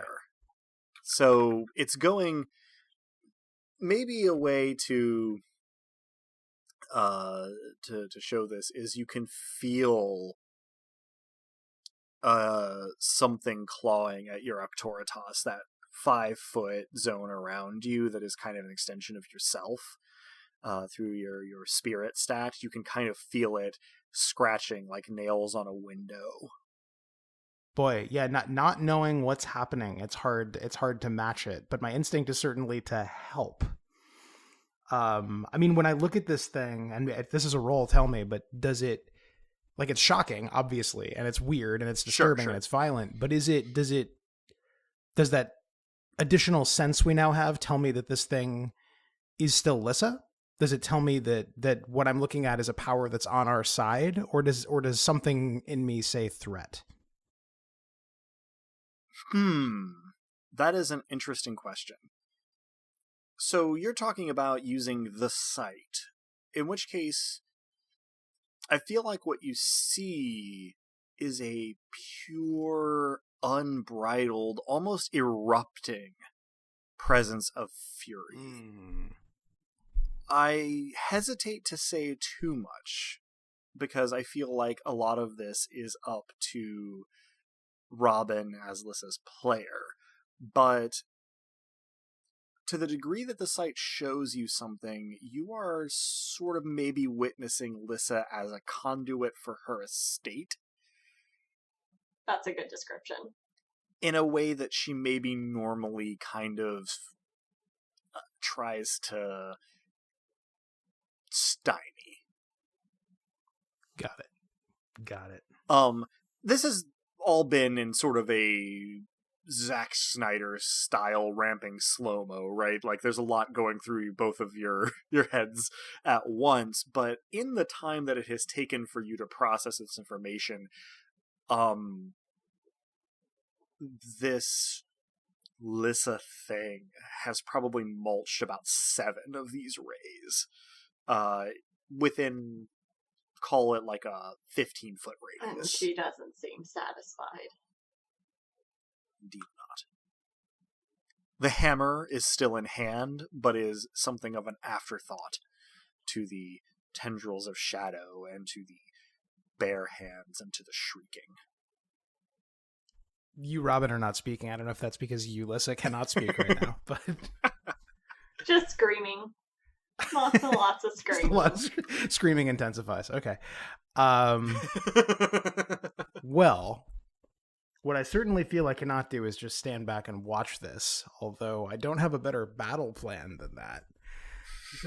So as far as doing something, I could quell the song for the whole city, but that would come at a personal cost, and I'm not sure it matters at this point. Because they can't sing if they're dead. If indeed they were ever alive. You said they're kind of wilting or decaying. Mulching. Molting was the word. Thank you. No, that's a definitely physical effect of this Lissa thing's contact with. Okay. Consider maybe less supernatural decomposition and more what happens to a sea creature's body when it is subjected to high velocity impacts. Okay, fair enough. So we've got Rays and we've got the behemoths. Is there anything else in evidence, or are we? Is there a third? Quick point of order, did you say bohemoths? Because that makes it sound like behemoth bohemians, which is definitely not what I was going for, but is an amazing word. I 100% did say that, and I don't know why, but yes, behemoth bohemians is great. Those will be a different thing now. We're just so big, Daddy-o. Yeah, no, I mean, both. I think I'm at a loss because I think what I should say is I think Dusk is at a loss because I'm a bit at a loss. I think to play it as an in-character moment, I'm looking at a friend who has become something alien to both of us, and it is a moment of probably awe in the proper sense before it's anything else. And it's frightening, but it's also good news, which is a strange thing to probably take in. So, as you watch, this Lissa thing moves further into the city. The rays in your vicinity, out of the reach of the shadow tendrils, but that you can see, begin to fall upon each other. With their fangs, with their arms, with their feet. The song takes on a discordant, Slayer-esque atonal quality. And the influence seems to be spreading and moving into the city, where some of the screams take on a different quality, no longer of fear, but of fury. You presumably follow, admittedly maybe at a distance, that scratching quality. If you can picture an urban legend or a horror movie where there are scratching sounds at a window, that follows you as long as you are within probably 50 to 60 feet of the Lissa thing. This abrasive feeling at the edge of your Arctoritas. And as it moves in toward the city, the sound takes on the quality of shrieking fury rather than a quavering fear. And by the time you arrive at the first quasi-lit street, you can see people rushing out of their shops and out of their homes with whatever it was they could call to hand, bludgeoning the rays, bludgeoning each other, bludgeoning inanimate objects in a seemingly furious but also maybe ecstatic frenzy. In one case, you see a child, 8-9 years old, using bare fingers to gouge at a grown woman's flesh. She's already dead, but chunks are being stripped out. In another case, a butcher in his apron is wielding his cleaver against the corpse of one of the ray things, flinging small giblets about left and right. It is, to coin a phrase, a horror show. Anything that comes close enough to the Lissa thing to be contacted by one of its tendrils immediately gets slammed into the nearest person or object at velocities that utterly destroy it. The ray sirens, people, corpses, barrels. It's almost like accompanying a tornado. The shrieking has not stopped.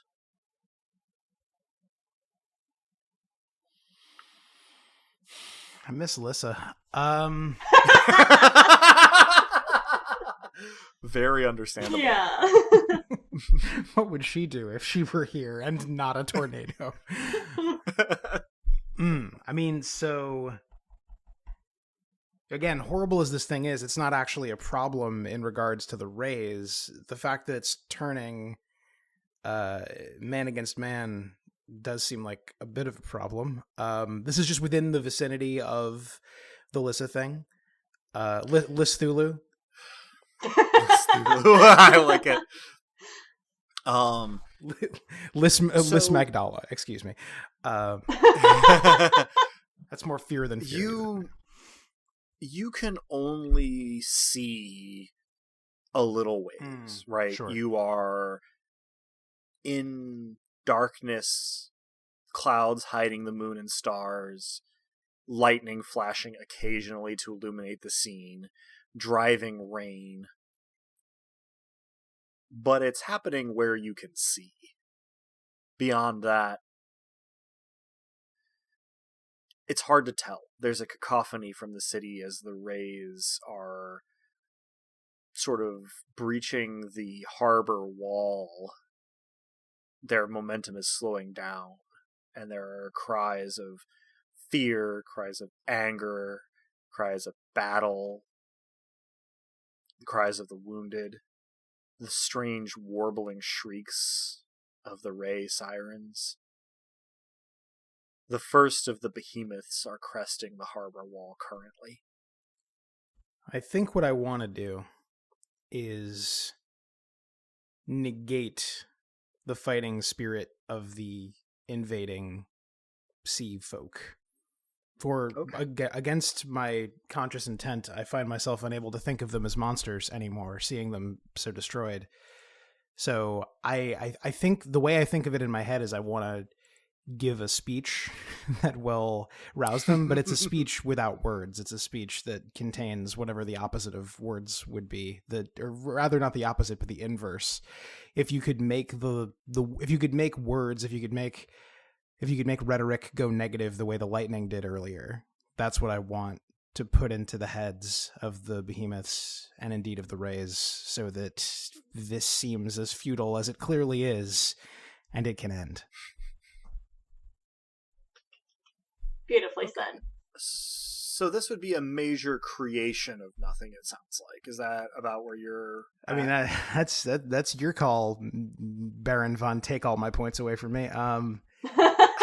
Well, I mean, I'm assuming you want it to affect the whole of the city. Yes, I would say so. So yes, it is fair to call that a major creation. So for the listener, I have got a 4 in domain, and I have 2 miracle points. So that gets me to a 6, which means I would need to do that 2-to-1 exchange for at least one of my points somewhere else if I were to do a major creation.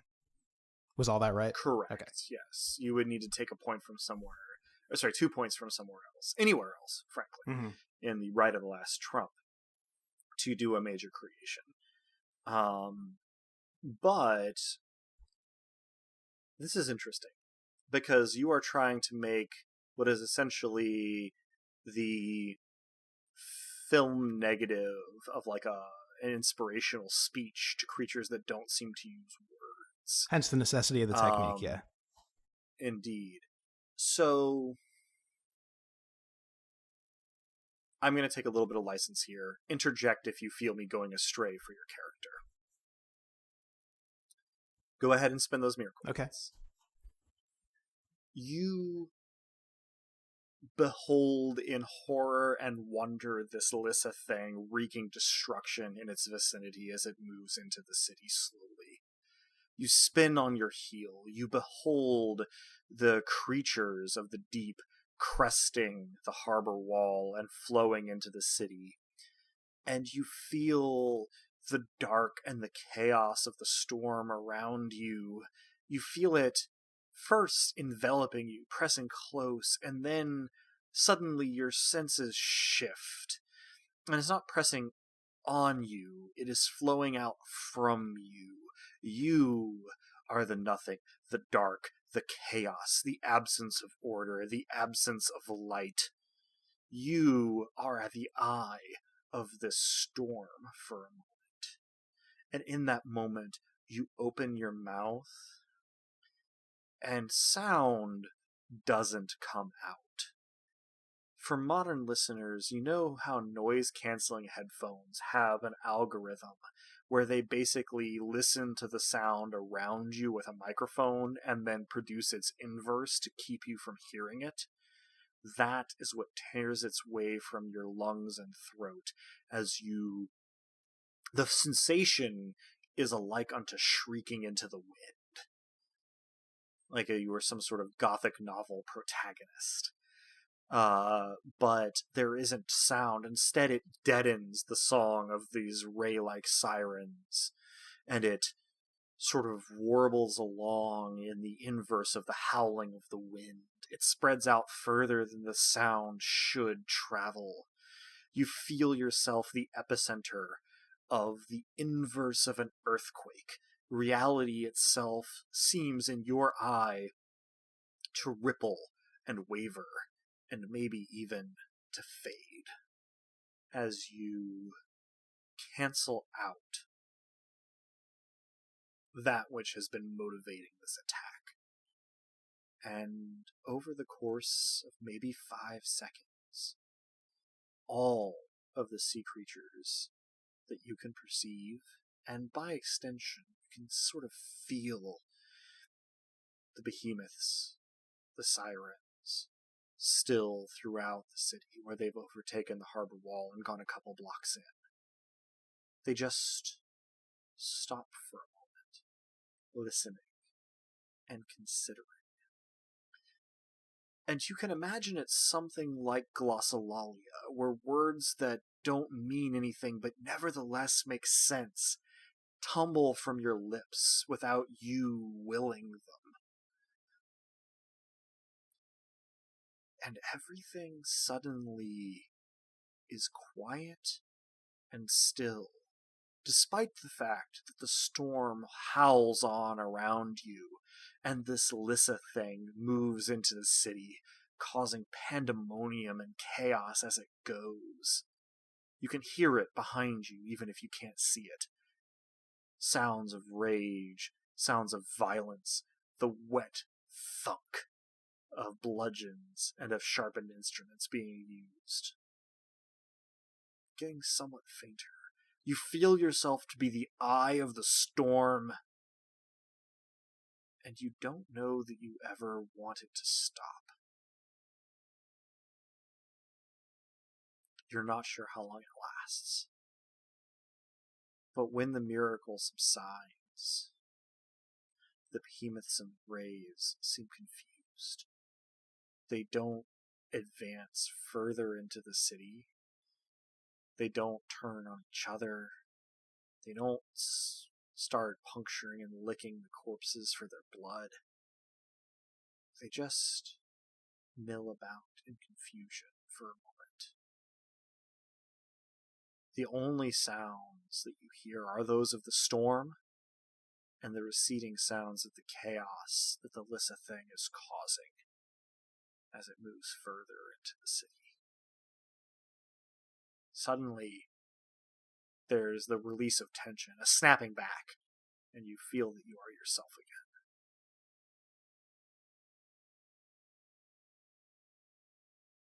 again. It's a letdown and a come down and also a relief, I would think. All at once. when you say the sounds of the Lissa thing are receding, is that just simply because it is farther from me, or is now that there's less fury? Okay, gotcha. Not the fury, not subsiding, just receding. I do feel that you just kind of took out a large source of fury, so that may attract the Lissa thing back. Oh, an interesting thought. Yes, perhaps it reaches a nadir of recession from your zone and then begins to track back. Although in this case, the wake of destruction does not leave many beings alive to be affected by it as it starts to come back. There maybe is a suffocating effect as of depriving a flame of oxygen as the whirlwind sounds of this Lissa creature approach you again. They are thinner and not as layered. I don't know if it's correct to say that the Lissa thing can see me, or even that it has eyes, but on the off chance that it does and that it can, for the third time today, I assume the aspect of nothing and become whatever I think might make the continuing existence of the Lissa thing seem unnecessary, absurd, impossible, or simply unthinkable for a moment. This is something I feel I need to toss to you, Robin. What does Dosk look like? I'm trying to figure that out myself. Because Take your time. what can negate fury? Take that, conspirators.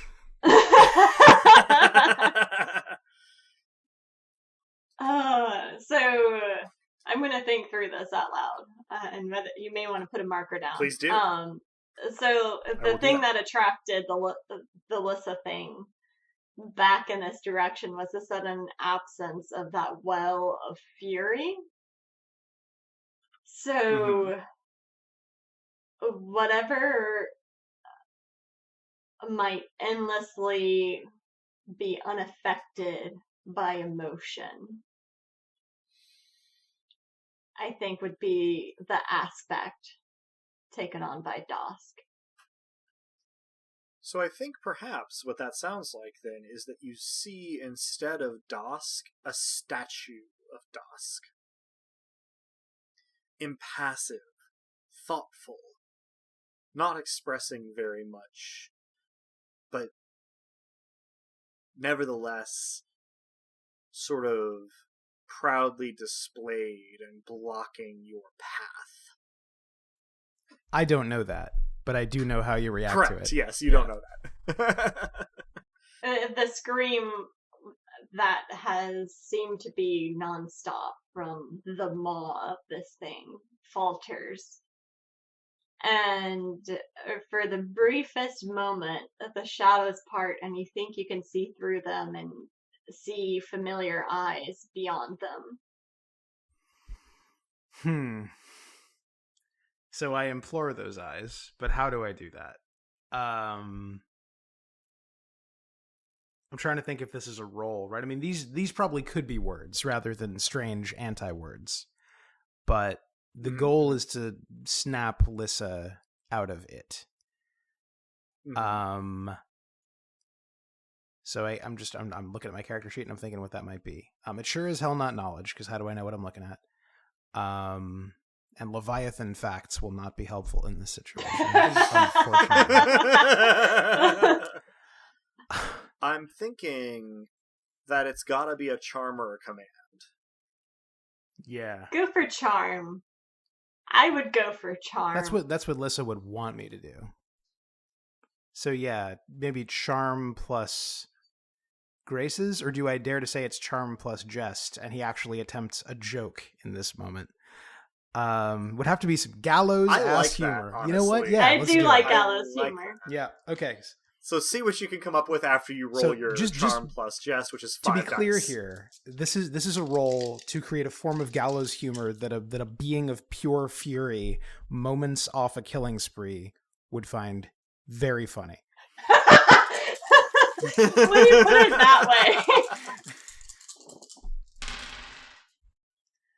That is 3 5s. You mean 3 7s? Ooh, I do. Sad boy. Because you're striking sad. So I purse my lips in a pouty and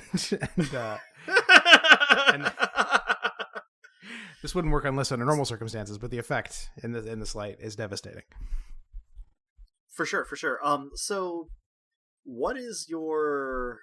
I know I'm putting you on the spot here, tons of pressure and everything, but what is your... If you want to do it in character, just do the words, that's fine, or if you want to describe it out of character without being specific, that's also fine, because it is difficult. But what is your attempt at a remark, a quip, a jest to bring Lissa around here? I think I draw attention to my smallness in the face of what the Lissa thing has become, and the smallness of Lissa's eyes within the Lissa thing, and somehow I try to also simultaneously focus attention at the destruction everywhere, and I simply gesture at all of it and say with absolute earnestness, mutual respect.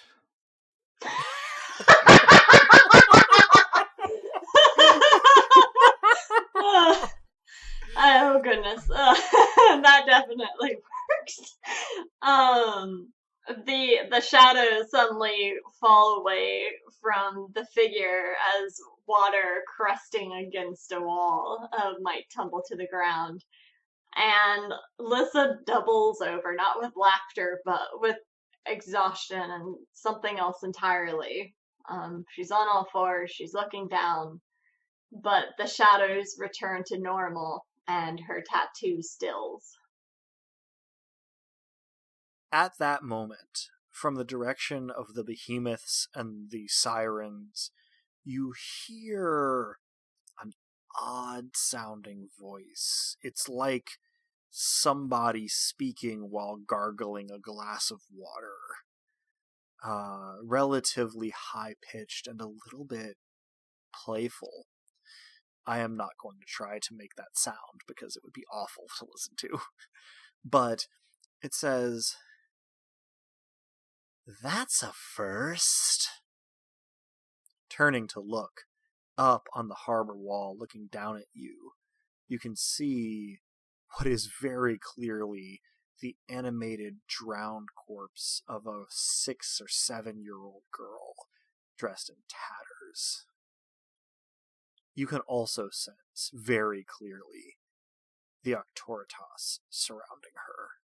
This is one of the Nobilis. And that's where we'll end our session. Whew.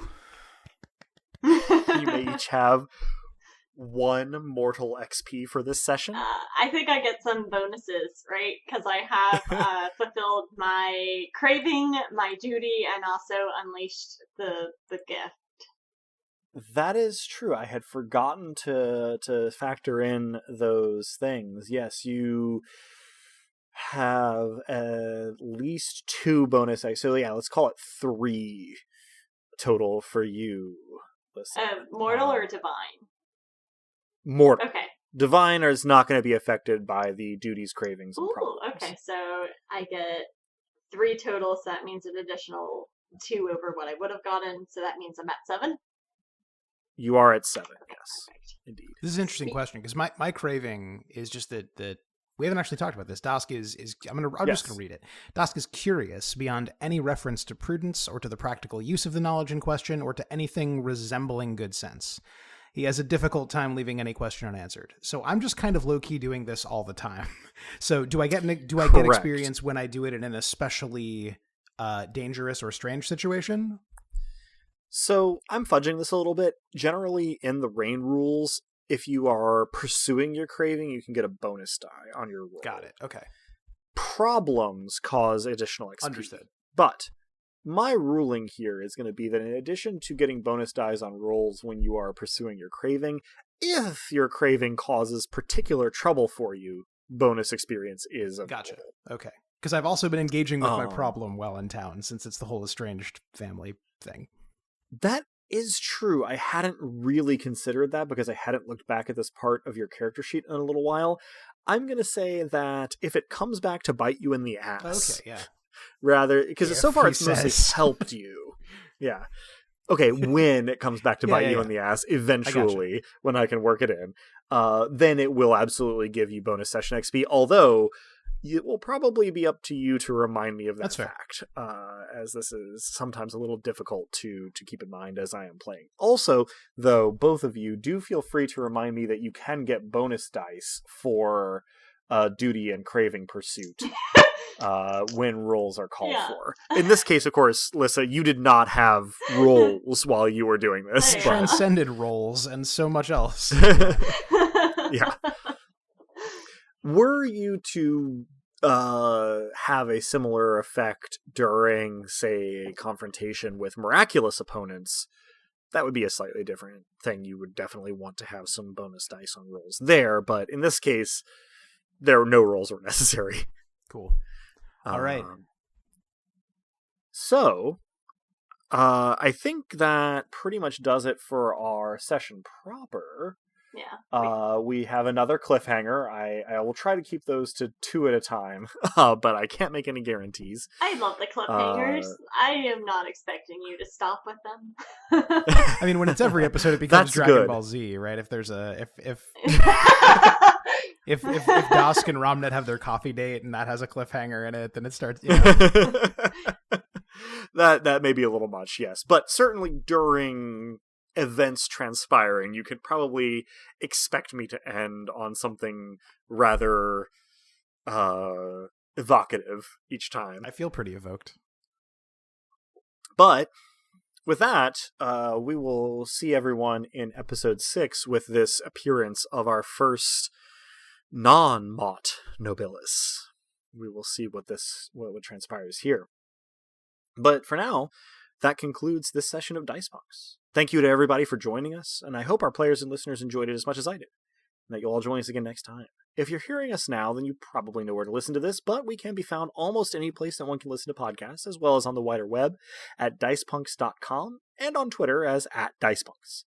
With that, I think we're ready to say farewell, so say goodbye to the kind folks at home, players. Thanks for being here, and if your friends become something you don't recognize, take that moment seriously.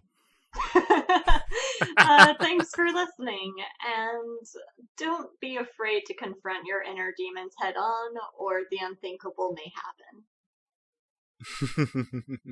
And as the poet once said, hear the call from below of an underwater world.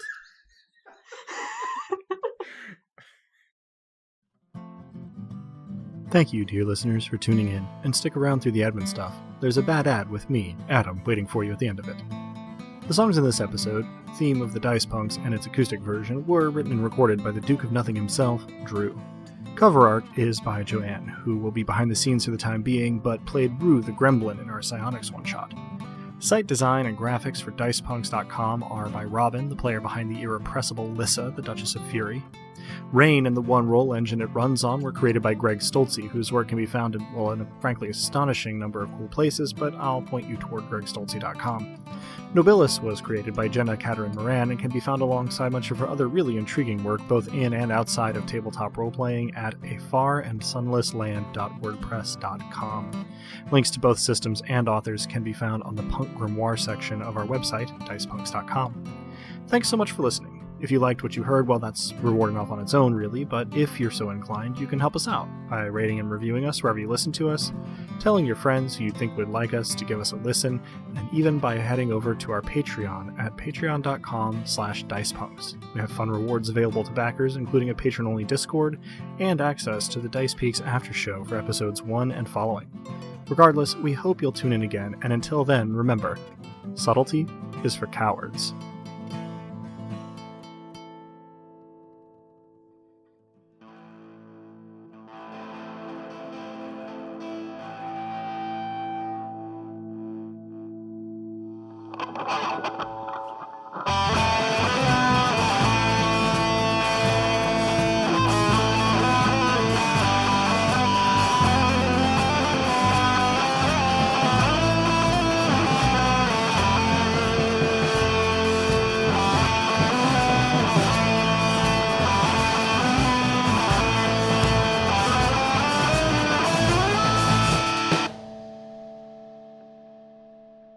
Hello, we're sorry you've called Bad Adams Fried Bads. Can I dissuade you from placing an order?